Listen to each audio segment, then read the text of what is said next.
This morning, Odessa high school students are going back to school without one of their classmates. And over the next 2.5 hours, we will take you to the scene of one of the most devastating days in the history of Odessa. And now breaking news just in, that number has risen to 8 people now dead.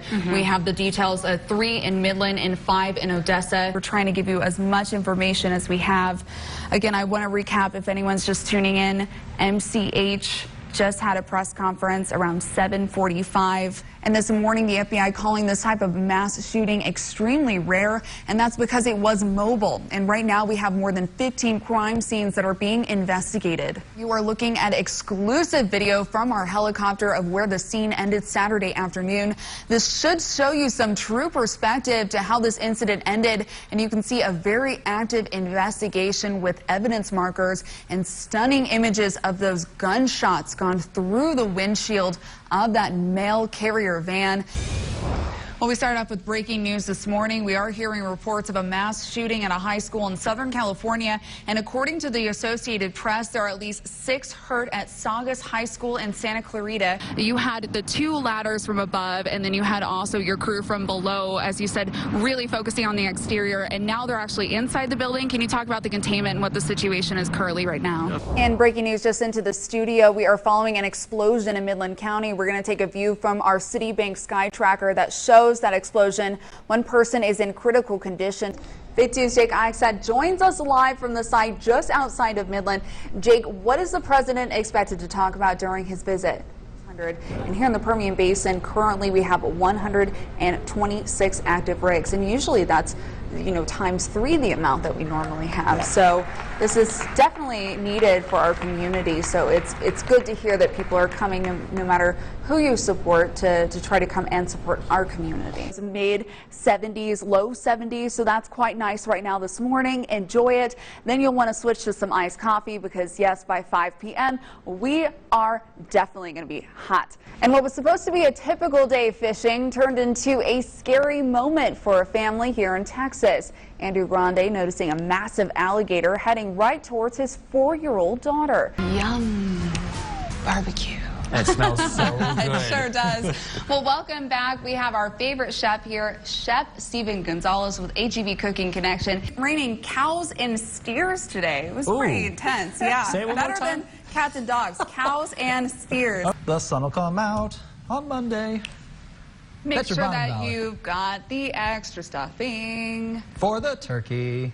You want leftovers so you can eat them all day long. We are done. Oh, Let me get you a Band-Aid. oh great. Do I get a lollipop too? The lollipop will come later. And I know turkey can be kind of difficult for people during Thanksgiving. Is there a good posture to make sure that I have your standard push-up? Just pretend there's a broomstick from head to toe. You want to have a straight, strong core. Tighten your core. Kick your feet back in. You can do it. And then jump this guy. Absolutely. There we go. Like Perfect. That. Great job. The Texas Capitol is a 6-hour drive from here, and if you're looking for a free history lesson, the Granite Dome is surrounded by stories. Again, the parade starts at 10 o'clock, so make sure you come out, grab your chairs. We tried this out this morning. This is actually the Blob Opera. Google recorded 4 actual opera singers for 16 hours. And they do sound like opera singers. I was pretty impressed. I was like, okay, let's see. But not too bad, not too bad. Well, the resident expert has it, gives it the approval. That's good enough for me. All right. Well, thanks for that, Jacob. Okay, what else do we have? We have a present. Ooh, that's exciting. That's all well, right. you know, I think this is so easy for the kids. I love that it's local. That is so important because we're helping out those local organizations. Well, this cold front can't hold back anymore. The storm must rage on, and the cold never bothered me anyways, but let's send it over to our meteorologist, Derek Sibley, to see if he can let it go. Burr. It's cold in here. There must be some cold front in the atmosphere. Hey, I like that beat. It's time now to send it to our meteorologist, Derek Sibley, for a check on our Friday forecast. Yeah. Woo. I felt it. Thank you. I felt that one too. Thank you so much for being here. And also, we're curious to know a little bit more about how you got started in music. Everyone knows that I love my cat Buffy, so I went with the Halloween kind of cat meow. you know? Yeah. I felt like, you put okay. that mask on, right? Meow. Meow. Well, it's been a while since we've seen her live, but Tara A. Cox from the Midland Humane Coalition is here with us for Forever Home Friday. Hot Dr. Pepper, can't make this up. It's apparently a very popular winter drink, and I know it sounds weird, but we're gonna try it out. So this is already on, and I'm just gonna Pour away. You can already see it bubbling, which is kind of exciting. Yeah, we're just going to do it. The whole thing right in there. Derek, take it away. Wash your hands. I don't know the moves yet. But you know what? It doesn't matter, because as long as you scrub. Okay. 3, 2, 1, get it going! All right, well, welcome back, and thanks for sticking with us. We showed you how to make a piñata, especially a COVID, which is our COVID piñata, and now we're going to teach you and show you how to destroy one. Yes. All right, Derek, are you ready? You're going to start I'm off first. Let me back away first. Just to be in the safe zone there. Right? Okay. Okay. All right, here we go. Oh, well, it's gone. Okay, so one try, right, and it's already gone. And I promise I didn't hit it too hard. It did break a little But it already bit. came apart. So, can we hit it? I guess, you know, I guess. why not? Do you want me to hold it and you hit it this time? No, or? I won't hold Okay. it. So, okay, note to self, when you're putting it on the popsicle stick, make sure you, like, Yeah. super protect it, but, yeah. Ah! Ah! Yes, candy. Bring it on, COVID! I'm going to get some. If you don't know how to make those plans, there are resources online. Let's say that I really need to look them up because I don't know if I did too well with this airplane. Let's try it. Nope. Okay, well, have a great rest of your day, and thanks for tuning in on Big 2 First News at 11. See you tomorrow.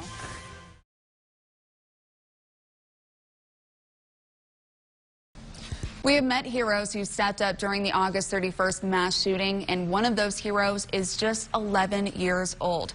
Aaron Peraza was at a birthday party when the gunman arrived, and when the shooting was over, Aaron, still in his bowling shoes, went straight to work helping others. I was the only one that was actually, like, not scared of what happened. And then just talking about it right now just makes me a little bit scared about it, a little bit frightened, but it's happened, and it's happened everywhere. 11-year-old Aaron Peraza was at Synergy in Odessa with his parents for his friend's birthday party when everyone had to evacuate after reports of an active shooter. Everybody was trying to figure out a way to get everybody out safely without injuring someone on the way out. And I think that that speaks a lot about, you know, just the way that this town is and the way that everybody was brought up. This is a very considerate, caring place. I just thought it was a fire alarm, so I was like, this isn't really that normal, but still, we gotta be calm. Little did they know that everyone was running into danger.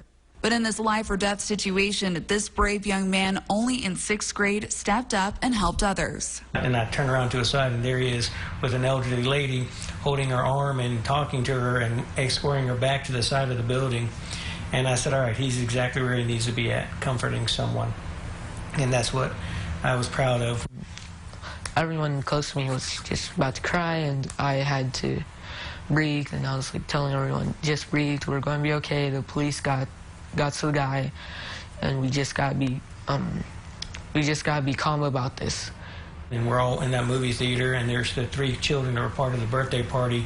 There he is sitting down with those 3 children, and one of them has his hands over his ears, the other one is crawled up, and there he is with his hand on the kid's shoulder going like this to him. And I said, yeah, that's my son. The next day, his father asked if he wanted to help him retrieve their shoes and friend's untouched birthday cake and presents from Synergy, and he said yes, without hesitation. We had breakfast with them, and then, of course, we sang happy birthday to the boys, and they opened their gifts and, you know, just kind of took their mind off of everything that had happened. Aaron says that he had nightmares in the aftermath, but they are gone now because he talked with his parents and teachers about how he was feeling. Aaron wants to remind kids and families families that it's important to reach out if you need help. Whenever it happened, I felt a shell around me. And then my mom, she just kind of opened that shell up, and then I was reopened back to the world, more social. And I'm really happy about that. The Peraza family also wants to share that if you need help, don't be afraid to reach out for help if you need to talk. Together, we are West Texas Strong. And to see an extended version of this interview, you can visit yourbasin.com.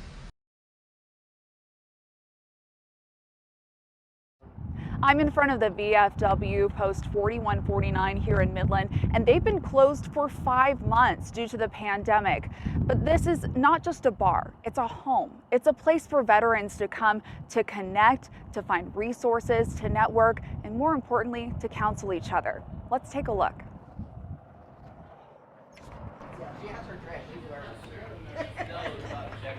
I am so happy.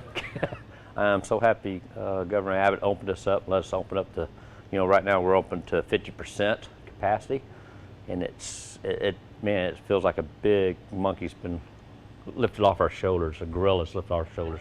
We're ready to take the next step forward. We're cautious. We have the sanitizer stations. We're prepared, but we're glad that you're able to come back in, provide some support and comfort and just conversation with our fellow veterans, and we are excited about that. We're looking forward to that. I know that through this, the suicide rates have increased, unfortunately, because the veterans have been in isolation, and so this is very welcomed to be able to open again. When Governor Greg Abbott closed bars back in the spring, members of this VFW post watched as their money dried up, but it was their outreach they were most afraid to lose. Being here to help people financially who have come across certain struggles, they can't reach us. Our phones are not answered. Nobody's here to talk to them. They've just kind of been left out in the wild. This is a safe haven for many veterans. For retired U.S. Marine Mac Reeves, the VFW is his home and a family not by blood, but by love. As you can see, this is my mom. My dad's over there. Everyone in here is my friend. Well, the VFW is not just about being a bar. It's about being a service to our veteran community. And with the COVID shutting everything down like it was devastating, not just for us financially, but for the people that are members and those that come here seeking services, the camaraderie of the VFW itself, and not having a place to go, and just staying home, locked up because of COVID. It's been a major setback for us here, not just financially, but to our veterans that need us. If we have a veteran that's out of work, or a veteran that's homeless, or a veteran that's hungry, this is the place they would come, to get the resources that they would need to take the next step in their lives. With the doors being closed to the VFW, it's been hard on a lot of veterans. We've got veterans out there that struggle with not only with mental illness and health issues. We have people out there that are truly homeless, that have been coming through those doors for advice or resources or employment help or whatever they may need.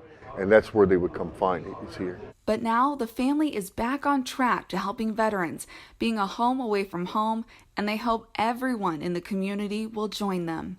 I have probably been here a dozen or more times over the last year or so. It's a great place. You won't find a friendlier bunch of folks. Not being a veteran, I blend in with everybody. Everybody's very welcoming. It's a neat place. Come in and see us. You may come in a stranger, but you'll leave a friend. The VFW Post 4149 here in Midland is open to everyone, and you can stop by 7 days a week from 4 to 11 p.m. Now, if you're interested in finding ways to help the organization or to donate to veteran causes, you can check out their Facebook page. We'll have more information on yourbasin.com. Reporting in Midland, Amanda Mason, Big 2 News.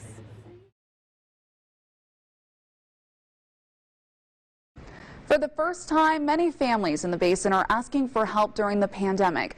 ABC Big 2 cares for you. And this month, I'm highlighting one nonprofit that is helping those families in need. I had a chance to check out the Community Children's Clinic in Midland.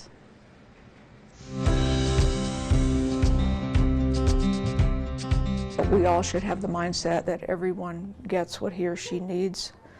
And that doesn't mean that we cut corners with an underprivileged population and give other people more than they need. You know, we want to provide the same quality of care to everybody. Since 1983, the Community Children's Clinic has been helping children 7 months to 18 years old who don't have insurance or are underinsured, or families whose deductible is so high they can't pay out of pocket. It's $20 for the visit, which includes the doctor visit and all of your medicine, because we do have the on-site pharmacy.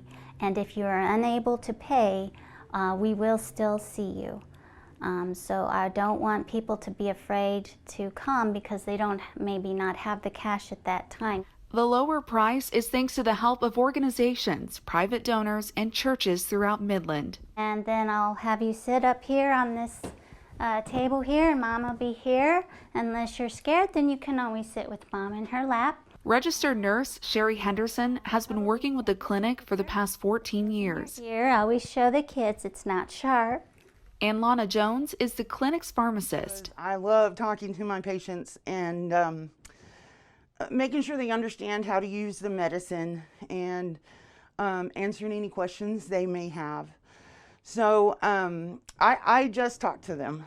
So I don't try to come off like, I want them to see me as approachable and to be able to, you know, run any questions they have by me, even if it's not even related to what, you know, they're getting at the moment. She wants to make sure that each family receives the medications they need. The Tamiflu used to treat the flu. I also want to mention, if there's a medicine that we do not carry and the doctor deems necessary for the child, we have outlets where we can call the medication into that pharmacy and they can go pick it up, and then the clinic will cover that cost as well. The clinic is a one-stop shop for parents. If the kiddos need some sort of lab work done, we can run some simple test in-house, so strep throat, flu, COVID, that sort of thing.